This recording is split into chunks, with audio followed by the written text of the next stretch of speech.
What is good, YouTube? It's your boy Flames back at it again. It's another Bible reading video. And today, man, Bible reading out of First Samuel chapter 18.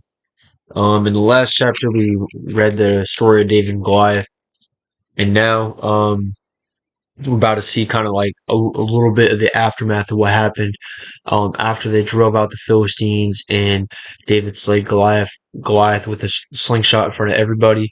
Crazy story. If you want to hear about what happened in that video, you can go check out the last video. Go read it for yourself. That was First Samuel chapter 17. But yeah, now we're about to read First Samuel chapter 18. Without further ado, man, let's get right to it. David and Jonathan's friendship.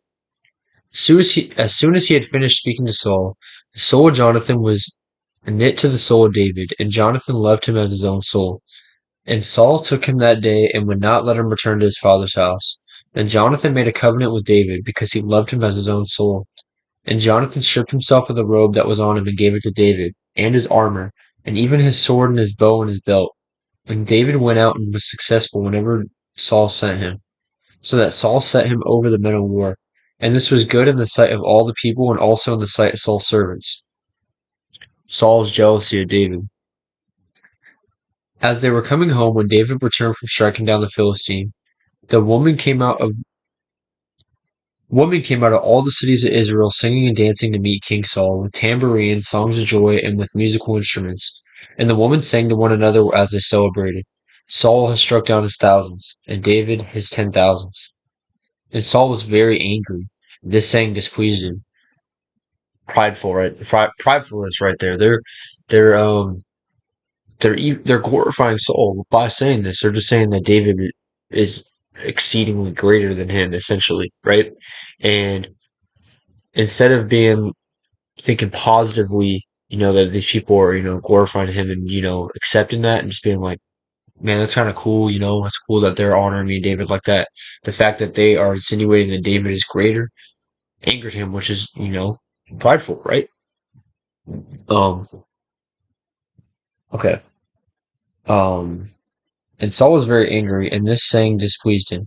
He said, they have ascribed to David 10,000s, and to me they have ascribed thousands. What more can he have but the kingdom? And Saul eyed David from that day on. So he's like, kind of got it out for him, I guess, now, probably due to jealousy and pride. Well, jealousy and pride kind of go hand in hand. But yeah. The next day, a harmful spirit from God rushed upon Saul, and he raved within his house while David was playing the lyre, as he did day by day. Saul had a spear in his hand, and Saul hurled the spear, for he thought, I will pin David to the wall. But David evaded him twice. Saul was afraid of David because the Lord was with him, but he had departed from Saul. Dang. Wait, hold on. So he tried to kill David over a song, over a chant that they were doing in happiness due to what had happened? Just crazy. I don't know. That went over my head at first. Saul was afraid of David because the Lord was with him, but had departed from Saul. So Saul removed him from his presence and made him a commander of 1,000. Thousand, right? Not tens of thousands. Thousand, right? And he went out and came in before the people.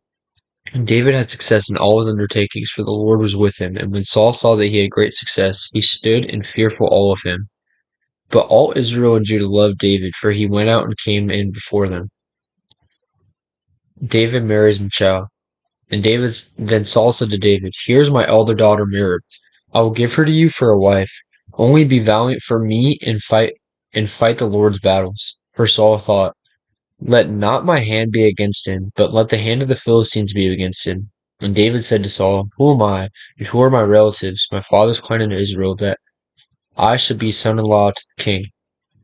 But at the time when Merab, Saul's daughter, should have been given to David, she was given to Adriel the Methonite for a wife. So remember how David was promised, the daughter of Saul, or to be his wife, whoever slays Goliath will get that reward. It was never even given to him. More than likely due to Saul's jealousy of David. Now Saul's daughter Michal loved David, and they told Saul, and the thing pleased him. Saul thought, let me give her to him. that she may be a snare for him, that the hand of the Philistines may be against him. Therefore Saul said to David a second time, He shall now be my son-in-law. And Saul commanded his servants, Speak to David in private and say, Behold, the king has delight in you, and all his servants love you. Now then, become this king's son-in-law. And Saul's servants spoke those words in the ears of David, and David said, Does it seem to you a little thing to become the king's son-in-law, since I am a poor man and have no reputation?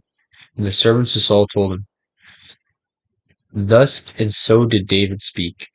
Then Saul said, Thus shall you say to David, The king desires no bride price except 100 foreskins of the Philistines, that he may be avenged of the king's enemies. So he's saying you gotta bring them. That's kind of gross, but that's what it was. So he had to kill them, and then right, Um,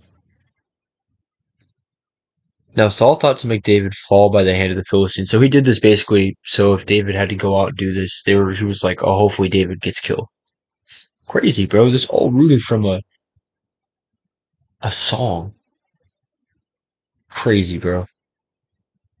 Um, and this is, a good thing to show, like if you think somebody who has this much, right, Saul, right? If he's that prideful and is jealous of one person that has more influence than them, think about in our day-to-day lives, even us or other people that you'll be around. You got to understand people that are prideful, and you gotta watch out for those people that aren't really that humble, right? I have my moments of pride, right? But I'm getting better. I'm working on it, right? But you got to understand some people, like, no matter what you might think that they're there for you or there to, help you or, you know, but and the reality of it is they're, they might like you when they think that, they're above you. But if you surpass them and exceed their expectations from their perspective, they could become your biggest hater, and you might not even know it right away. And this is a great example of this in this chapter right here. Saul is trying to act to David like he's for him, just and his intentions for being nice to him, his nice intentions are backhanded nice intentions, and this will happen to you in your life, you know. So it's a good story.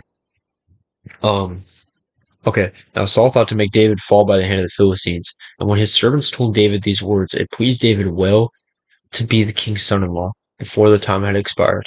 David arose and went along with his men and killed 200 of the Philistines, and David brought their foreskins. So he got double of them.